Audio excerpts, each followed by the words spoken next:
Hello दोस्तों, आज हम जाएंगे ऐसे जिनकी मदद से आप कुछ भी सीख सकते हैं बहुत ही जल्द। सो आइए जानते हैं। Number 1, the production effect. क्या आप भी कभी की इसको रख के 5 मिनट बाद भूल जाते हो?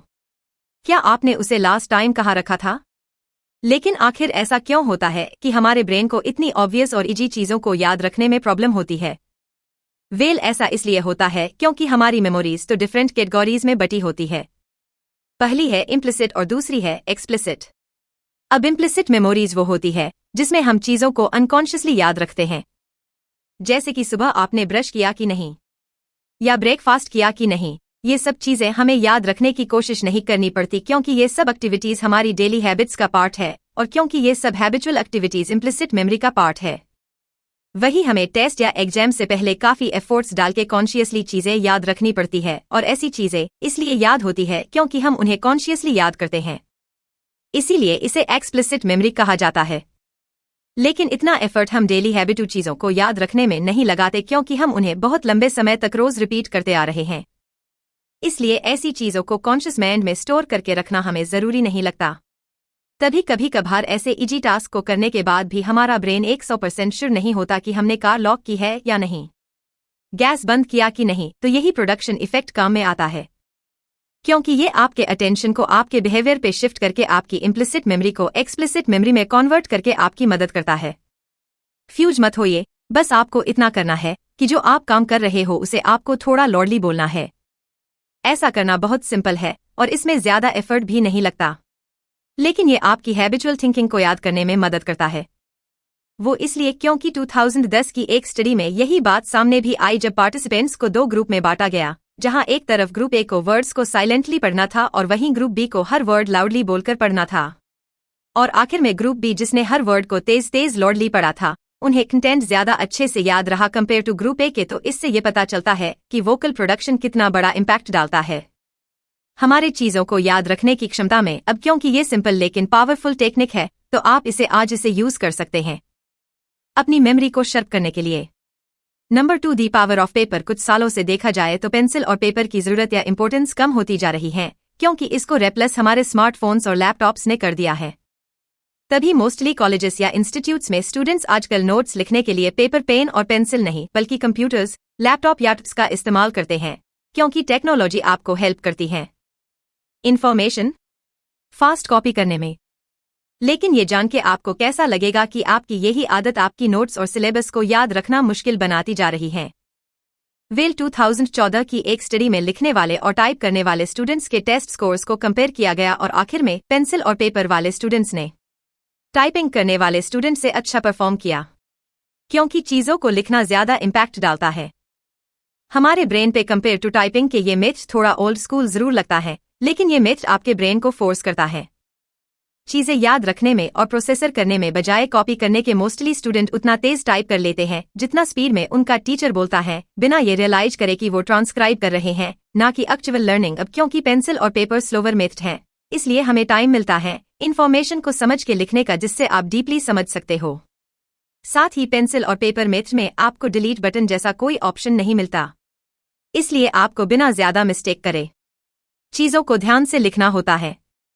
वही डिवाइसेज में आपके पास ऑप्शन होता है कितनी भी बार मिस्टेक्स करके डिलीट और बैक स्पेस दबाना। Number 3, context clues. चलो मान लेते हैं कि आपको एक प्रेजेंटेशन देने के लिए प्रिपरेशन करनी है, लेकिन डिफिकल्ट सेक्शन को याद करते समय आप एक एप्पल भी खाना स्टार्ट कर देते हो, तो आपका ब्रेन नेचुरली एप्पल को प्रेजेंटेशन के उस सेक्शन या पार्ट के साथ अपने आप ही पेयर कर देगा। नॉइस तो आप एप्पल का यूज कर सकते हैं एक क्यू की तरह कॉम्प्लिकेटेड इन्फॉर्मेशन को याद रखने के लिए। तो 2010 में रिसर्चर्स ने कुछ लोगों को एक पर्टिकुलर वर्ड्स के सेट को याद रखने के लिए कहा। एक पर्टिकुलर टाइप की पिक्चर से पेयर था, जहां ग्रुप ए को नॉर्मल पिक्चर्स दिखाई गई और वही ग्रुप बी को टेढ़ी मेढ़ी स्क्रैम्बल्ड पिक्चर्स दिखाई गई। तो आखिर में ग्रुप ए को बहुत आसानी रही अपने वर्ड्स के लिस्ट को याद रखने में। तो दोनों एग्जाम्पल्स में एक नोटिसेबल इफेक्ट है, लेकिन कनेक्शन दोनों का सेम ही है। तो जरूरी नहीं कि क्यूज के लिए एप्पल या पिक्चर जैसे चीजें हो सकती है, ये कुछ भी विजुअल चीज हो सकती है। It doesn't matter. Number 4, spacing effect. हम सभी ने हमेशा से सुना है या एग्जाम्स में सिर्फ एक दिन पहले पढ़ाई करके या रट्टा मार के कुछ नहीं होने वाला, लेकिन फिर भी हम में से ज्यादातर लोग ऐसा ही करते हैं।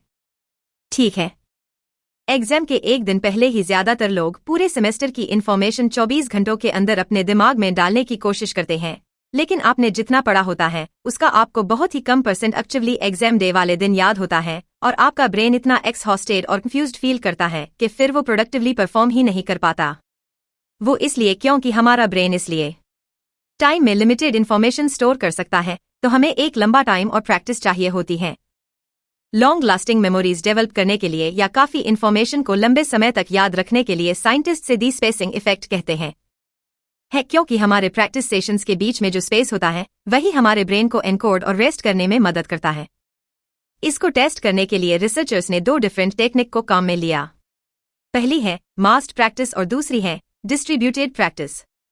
मास्ड प्रैक्टिस वो है जिसमें हम बहुत ज्यादा इन्फॉर्मेशन को एक बहुत ही शॉर्ट पीरियड और टाइम में याद करने की कोशिश करते हैं। वही डिस्ट्रीब्यूटेड प्रैक्टिस वो होती है जब हम अपने लर्निंग के प्रैक्टिस प्रोसेसर को अलग अलग सेक्शंस में डिवाइड करके रखते हैं, और डिस्ट्रीब्यूटेड प्रैक्टिस आपको फोर्स करती है ऐसा करने के लिए ताकि आप सीखते समय एक टाइम स्पेस भी क्रिएट करते रहे। इस तरीके की वजह से आपके पास टाइम होता है कुछ याद करने का और फिर उसे भूलने का और फिर से उसे याद करने का, और ऐसा बार बार करने से आपके लिए धीरे धीरे बहुत इजी हो जाता है वो इन्फॉर्मेशन को अपने दिमाग में फीड करना। नॉइस नंबर 5 इंटरलिविंग एक प्रोसेसर है जिसमें आप मल्टीपल सब्जेक्ट्स को मिक्स करके पढ़ने से अपनी लर्निंग एबिलिटी को बढ़ा सकते हो। फॉर एग्जाम्पल, आप कुछ देर मैथ्स पढ़ सकते हो और उसके बाद कुछ देर इंग्लिश और फिर हिस्ट्री। एक ही दिन में सुनने में अजीब और कंफ्यूजिंग लग रहा है, इंटरलिविंग सुनने में इफेक्टिव नहीं लगती क्योंकि ये बिल्कुल ऑपोजिट है ब्लॉकिंग के, जिसे काफी लोग ऑलरेडी यूज करते हैं। ब्लॉकिंग मेथड वो है जब आप एक पर्टिकुलर सब्जेक्ट को एक स्पेशली लंबा टाइम या पूरा दिन देते हो। जैसे शायद आप मंडे को मैथ पढ़ते होंगे, ट्यूसडे को इंग्लिश और वेडनेसडे को हिस्ट्री। खैर, ब्लॉकिंग ही लोगों के लिए ज्यादा सेंस बनती है कंपेयर टू इंटरलिविंग, लेकिन असल में इंटरलिविंग ज्यादा इफेक्टिव मेथड है क्योंकि अलग अलग टॉपिक के बीच में रोटेट करने से हमारा माइंड ज्यादा एक्टिव और अडैप्टेबल रहता है। जब हम सिर्फ एक ही चीज को बहुत लंबे समय तक करते रहते हैं तो हमारा माइंड बोर्ड और लजी हो जाता है और फिर वो कम अटेंशन देने लगता है क्योंकि चीजें आसान और होने लगती है। कुछ देर में डिफरेंट सब्जेक्ट या टॉपिक्स पे स्विच करने से हमारा ब्रेन ज्यादा एक्टिव रहता है, डिफरेंट चैलेंजेस फेस करता है, जिससे इंटरेस्ट और लर्निंग दोनों बनी रहती हैं।